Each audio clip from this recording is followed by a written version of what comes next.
Hello. It is, I think, it's been about 3 weeks, I think, since my last video. I decided to prioritize reading over making for the past few weeks. So I don't have very many things that I've made during this time because I've been doing other things with my time.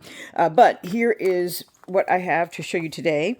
So two wraparound binding, one pamphlet style, and two travel journals. So we'll start with the small ones with the pamphlet journal. I have lots and lots and lots and lots of paper that I still need to use up. So still going with the same general format with the soft cover journals. So this one has 60 sheets and pockets inserted with pockets made of mulberry paper of different colors and whatnot. It really came out nice. I'm very happy with the way this one came out. This was a particular sheet of file folder paper that was not, when I crunched it up and dried it and whatnot, the seam in the middle was not strong enough to leave it in one piece. So I basically cut it, or tore it in half, basically, because it had already torn mostly. So tore it in half, colored it a little bit, just with a little bit of paint, but tried to leave as much of the original dye colors as possible. So you can see where I put with the silvery blue or with the well, silvery blue, I think, is the only one I added to this one, but the purple color came out in the ink dyeing process with the other folders that it was stacked next to while it was drying.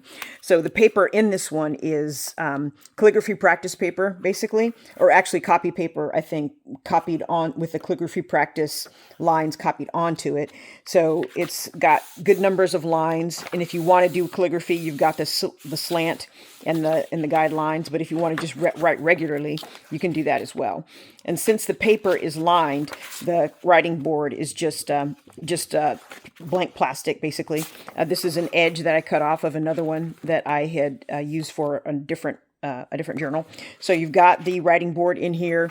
You've got the cover. This one is 3-hole pamphlet stitched, so it does not wrap around. Used washi tape from Daiso for the edges, just to keep them nice and clean. Here is the pin holder that I made for this one. These are actual blossoms off of my laurel tree that I dried and pressed and pasted down with the antique Mod Podge, and used some Daiso washi tape, some more Daiso washi tape to decorate the background of this particular pin holder. And in Uniball 1 pin, I bought a bunch of them so I could have, because I started running out of the pins to put on them, and I was hoping to put one on every one of them. So I bought some more pins to facilitate that.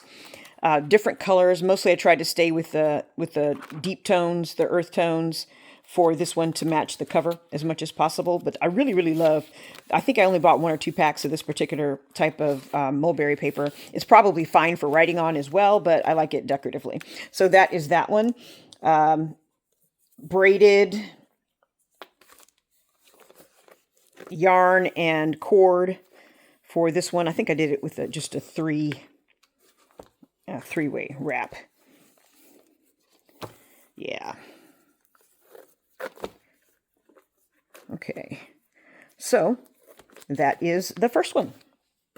Now, these two were from, the covers are pieces of embossing that I've had forever. I made them a long, long time ago, glued them together a long, long time ago, and was still sewing. This is before I had the double-sided tape debacle with my sewing machine, which is still mad at me, by the way.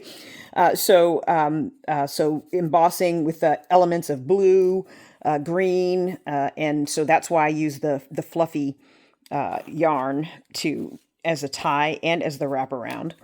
So paired with a Sharpie 1 blue ink pen, and I made this pin holder specifically for this journal because this is the last of the really, really, really thin teal washi tape that I have. I still got more to use up, so but I used a green one. I may go back and make another one for this one as well, because I used one of my leftover green ones, and I don't think I have anything that I'm going to be making in the near future that's going to be green as well. So again, wrap around. So each signature, I think I did 5 sheets so that this one would have, let's see, I should write these things down when I count them as I make these journals. I think I've said that before. Writing board, because this paper does not have lines on it. And I think this is a mixture of Hanshi paper, mulberry paper, and Xuan paper, I believe.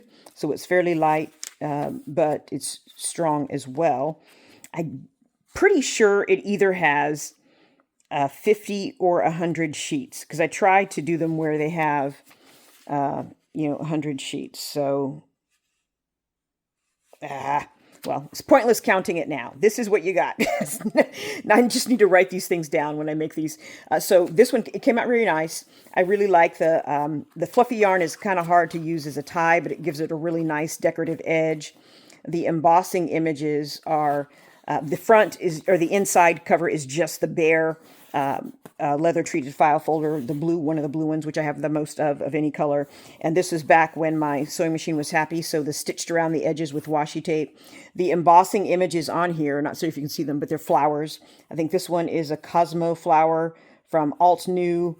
And this one is a portion that was cut off of another one.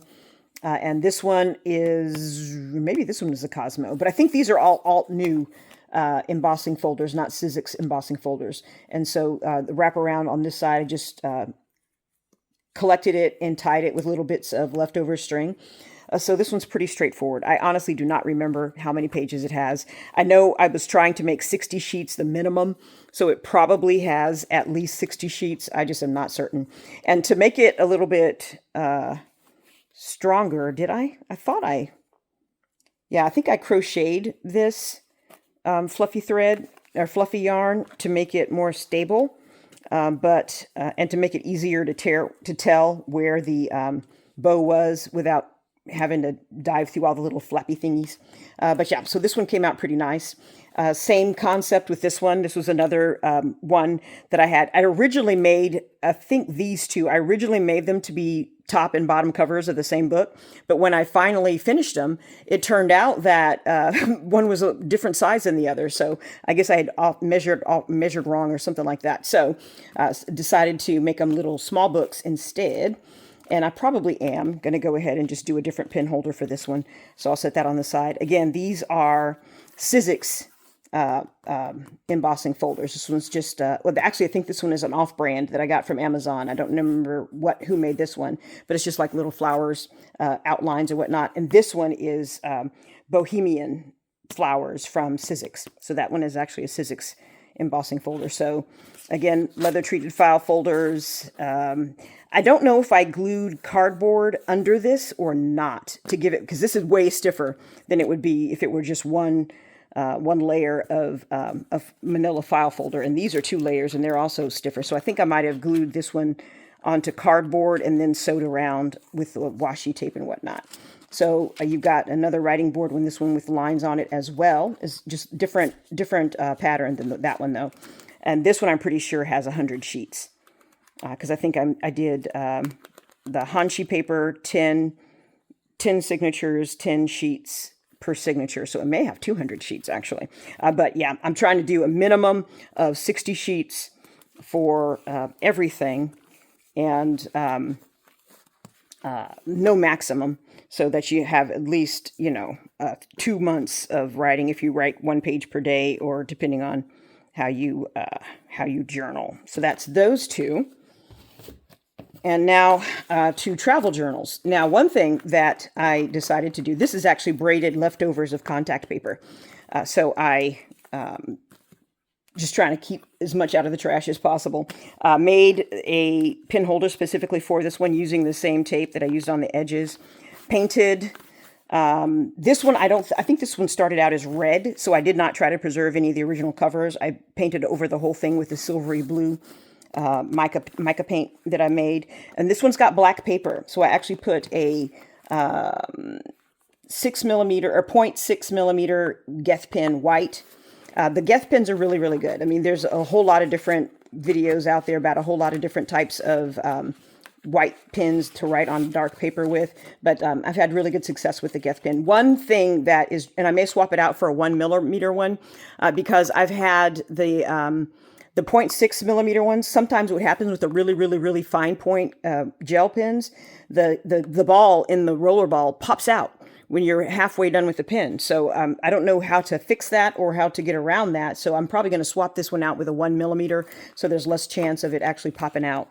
This one actually is sitting over here because this one, as you can see, it's like almost completely full, and I can't write with it anymore because the roller ball popped out. And this one is also 0.6mm. So I'm probably going to swap this one out with a 1mm pen because I know that those will last longer and you can use up the actual ink unless I figure out how to fix it. I haven't found any. I've found lots of videos about how to restart gel pens. I haven't found any about how to put the roller ball back in when the roller ball pops out. So travel journal, pretty standard. You've got 6 pockets on each side, or 3 pockets on each side of the journal. So 6 pockets per signature, 12 pockets total. And as I said, this one has black paper. Therefore, even though you can use the lines on this, and it doesn't show through. Nothing shows through. So I actually got a template and went through and used a metallic gel pen to actually trace lines onto all of this paper. And I thought at first that was going to be an awesome way to use up all my black paper, but it gets very, very old, very, very fast tracing all these lines. Because these all have 60 sheets. So this is 120 sheets total, 12 pockets total. Both signatures are black paper. And you can see I actually used up a pack of 10 gel pens tracing all of these. So I probably, if I were to do it, and some of them had, issues with the gel ink leaking over the template or whatnot. There's not too many pages that are in bad shape though. I have found that I could just use regular ballpoint pen and you can see them when you're looking at them. I don't know if they'll show up on the camera or not. But I may switch to using that because I literally, I had a whole pack, 10 pens of metallic gel pens. I think it was the dual shading ones from Pentel or Pilot. I'm not sure which. And I used up the entire pack, just writing lines on this one. And this one I think is black paper as well. So I'll show you that one in a second. So that is this one. And like I said, this is another example of reduce, reuse, recycle. I had offcuts of contact paper that I just cut in thin strips and braided together to make the closure for this one. And it came out pretty, it's got an interesting feel because it's basically made of plastic, but it's wiggly plastic instead of the hard, brittle plastic. So it came out pretty interesting. I don't know if if I have more offcuts, then I'll maybe use more. We'll see. Okay, and this one, another travel journal. So I think this one started off red as well. And I know it stuck a little bit, but I know I've put multiple covers, multiple layers of antique already on here. So I don't think it's going to stick enough to where I need to do another layer. So just painted the outside. Pretty sure this one started out red because the red ones, I have so many of the red ones, I tend to paint those more likely.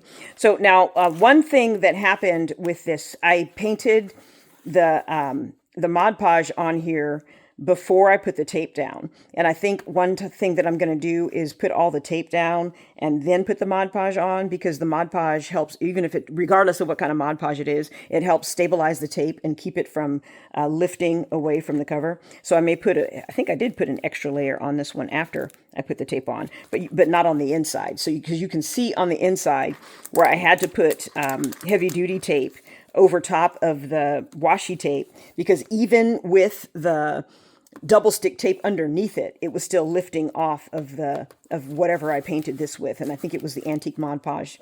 And you see even there, and even on this edge, I had to put some more tape down because I was having trouble getting it to stay put. So, and the heavy duty tape doesn't stay put either. So this one has got some weaknesses in it that I don't like when things will catch on it and whatnot. So I put extra grommets on the edges to make that tape lay down a little flatter. Not sure how effective that will be. And I don't know if I'll get feedback on this one because, again, these are the ones I'm going to be selling at the craft fair, the Alamo Ranch Del Webb Community Annual Craft Fair. So reminder, October 16th, 17th, and 18th, in case anybody missed any of my previous videos. I talked about that. So this, I actually had a black paper notebook that I pillaged to harvest the pages out of. And basically it was a notebook that was pretty much dedicated to testing gel pens designed to write on dark paper. And I did not have enough for all 60 sheets for this one are 30 sheets folded, so I augmented it with more of the black paper that I traced. And I think I used it up on this one, and because you can see the edges where I left them rough, where I tore the pages out of the other original notebook. So I think this one has all of the notebook pages, and this one has a mixture of the notebook pages and the traced pages. And this is one where I was only tracing on one side because I figured that the lines would show through. And you can see a little bit of the impression, but in the one that I did, showed recently, just before this one, you can see that I decided I don't think the impression is as much of a writing guide as I wanted it to be. So I went ahead and started tracing on both sides. And this one, again, using different mulberry papers with patterns on them. I think I only had 1 or 2 packs of this, and I think I used them up between this travel journal, and some other journals that I've made recently.